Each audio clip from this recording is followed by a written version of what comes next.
Well, it's been a few days since we did any videoing. Everything's been hectic, as you probably know. We're gonna see if we can find some elderflower heads to make some fritters. The best looking ones are way up there, about 15 foot in the air. Don't know if I can get them without bringing a ladder. Let's look around. There's a nice one. Not all the flowers are open, but had to kind of pull the plant down from 10 foot to, to me, kind of bend the tree down. So we got some from probably 2 to 3 genetically different trees, plants, shrubs, whatever you want to call them. Some of them have a fantastic smell. I think at least one of these, if not two, are my 2015 best selection. The 2015 selection is Adams crossed with some of the Florida native ones. They created, a very similar elderberry, but a lot larger flower head. Similar berries, maybe slightly bigger. So it's kind of like an improved Adams. But of course, the berry size or nothing like that matters here. We're looking for the flowers. Flower heads being bigger is a plus when you make things with the elderflowers. A really fragrant flower probably is something like a light gardenia mixed with maybe vanilla smell. Very sweet smell. Do this at your own risk. There's like protocyanides and stuff in here in the stems and stuff, and they do give me a little tiny bit of a stomach ache when I eat them. But like I said, it's up to you if you want to try them or if you think kids should try them. So use your own fritter batter, or you can make it easy like me with a pancake. Got some canola oil here. You could probably use corn oil or whatever. We're just gonna get it ready to do a low pan. This isn't a how-to video or anything like that. We're just doing this because we haven't made a video and we're just putting something out there. This is our garden or life vlog today. So these were a hit, but they're a little bit soggy. They didn't crisp up as good as I wanted to. I got the oil too hot originally, and then it wasn't quite hot enough. So there's a fine line between getting these the right temperature. And these are delicious. What do they taste like? Yum. Yummy? You must like it too, huh? Yeah. They don't want to be on camera, but what do you think of these fritters? They look good. They're really good.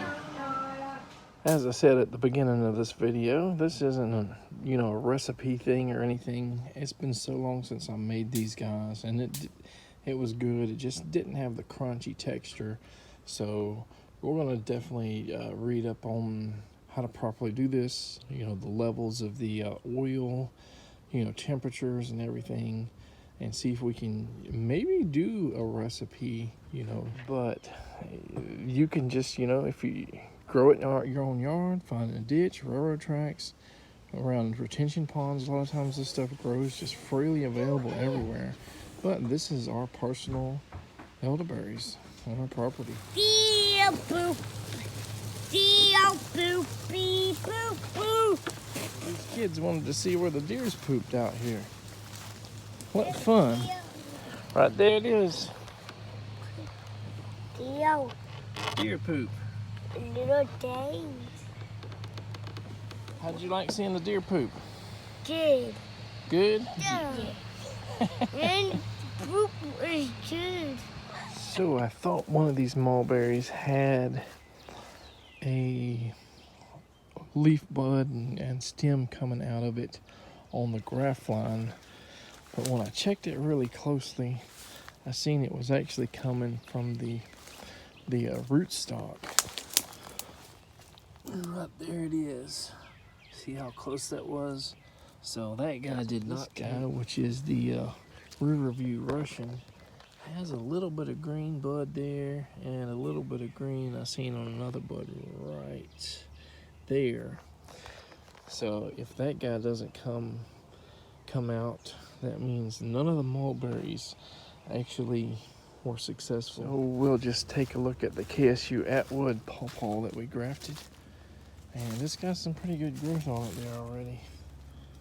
It's probably good 8, 9, 10 inches of growth on one stem, probably about a 6-inch piece there. And we'll have, next year some stuff we could graft onto possibly this one, most likely one down here.